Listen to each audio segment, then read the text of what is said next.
Baba's one of the most innovative independent pharmacy owners. He's director of Christchurch Health Centre in Braintree, which I'm actually coming to visit on the 5th of December, Baba. So really looking forward to coming to see it. Yeah. And is also founder of Videotech, and he's recently won an award as a Pharmacy Technology Award at the Pharmacy Business Awards. Myself and Olivia were really pleased to be there to see him and his family and his team win that award. So congratulations again, Bab. I'm sure. Yeah, it was a really good night from your perspective. And also, I should say thank you very much for the video that you circulated, Bab. For those who couldn't download it because they don't have it access to Instagram, don't worry. If you don't want to, the video for you, so you can watch it as well. So we'll circulate that as well. So yeah, really just wanted to invite Baba to come and speak about his experience as a community pharmacist. And yeah, but then he'll be really delighted to take any questions from everyone. So I'll hand over to you, Baba. And again, thanks so much for joining us this afternoon. Fantastic. Thank you very much, Henry, for that. Can you guys see my screen? Great stuff. So yeah, thank you to the NPA for inviting me to speak. It's Black History Month, and double appreciation for that. Standing firm in power and pride. My name is Baba Akomolafe, as you heard, community pharmacist in Braintree.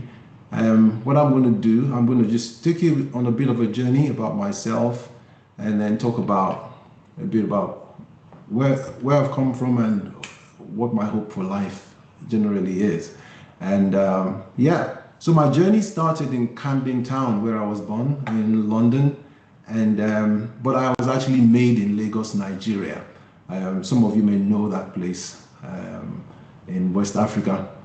I returned to the United Kingdom in 1996, and I came back with three things: an education, qualified as a pharmacist in the University of Lagos, a faith, which is my inner strength to cope with life as we all do, face difficult things, and £200. That lasted me about 6 weeks, and I had to find my way somehow. So as you can see from that, I see myself as an expatriate and a missionary. Now, talking about missionaries, the gentleman on the left, my granddad. My father had two paternal figures in his life.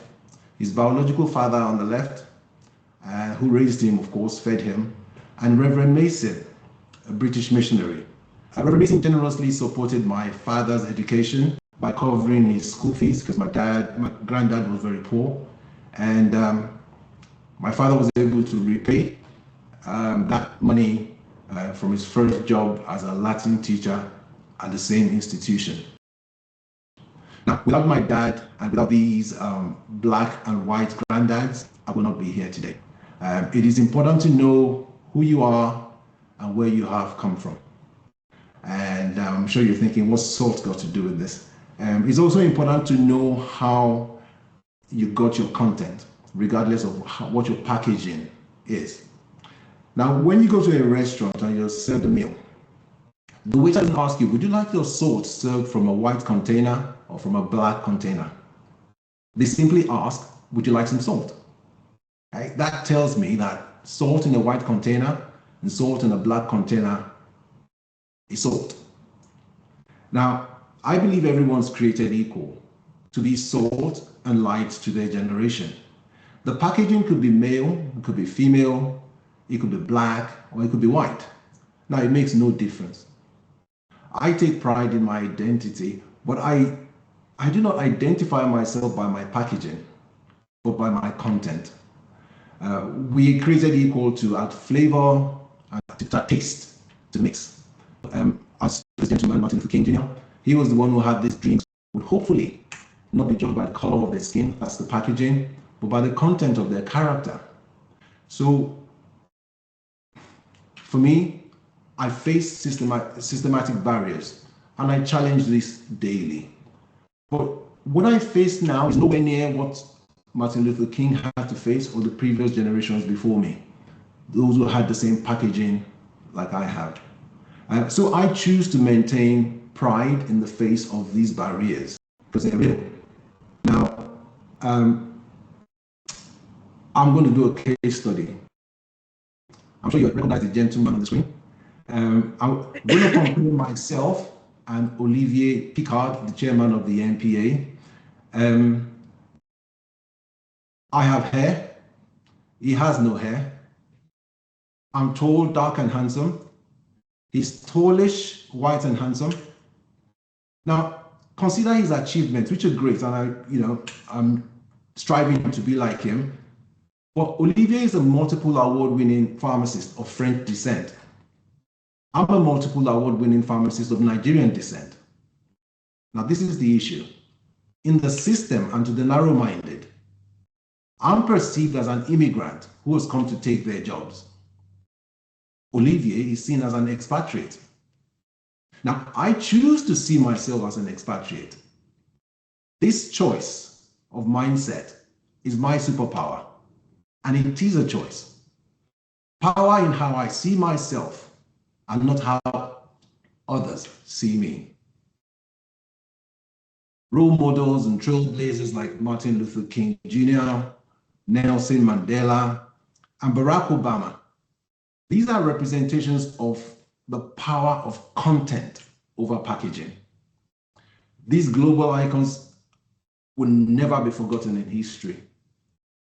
But once in a while, you meet people who inspire you to do more because they see something in you that you might not see in yourself. When Paul Rees, the former CEO of the NPA, came to visit our family business, he saw value in the way we run things, in the principles that guide us. But the most powerful part of that meeting wasn't business. It was about leadership. His openness, his humility, and the respect he had for my opinion, even though I disagreed with the NPA's decision to promote or walk to rule. There, he displayed to me the importance of unity in our diversity. That we might think differently, but we do not need to be divided. Leaders like Paul are rare, and seeing a Black leader lead with such integrity made me proud. Proud to be Black, and that inspired me to lead with the same courage and authenticity. The impact of that day showed me the importance of visibility and diversity. So I am committed to being salt and light, adding flavor to the mix and making things better and brighter with my content. For me, salt has to do with my character, my values, my integrity, and a commitment to excellence.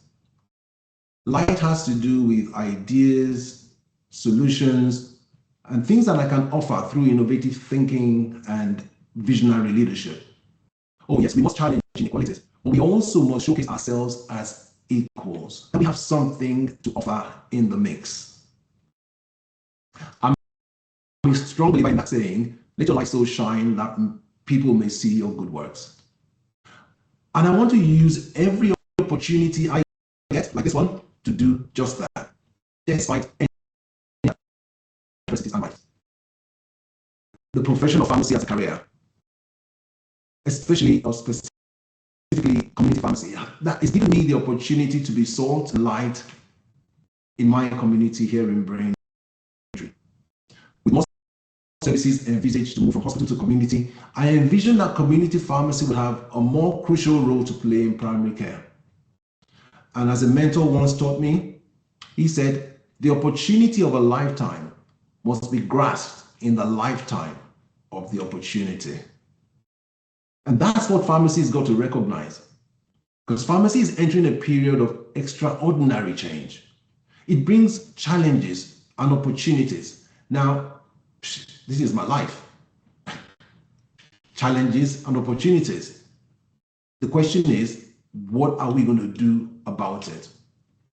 The next generation of pharmacists will therefore either be proud of us because of our commitment to unite and face the challenge and the opportunity together, or they will ask us, why didn't we unite and put the profession above our politics?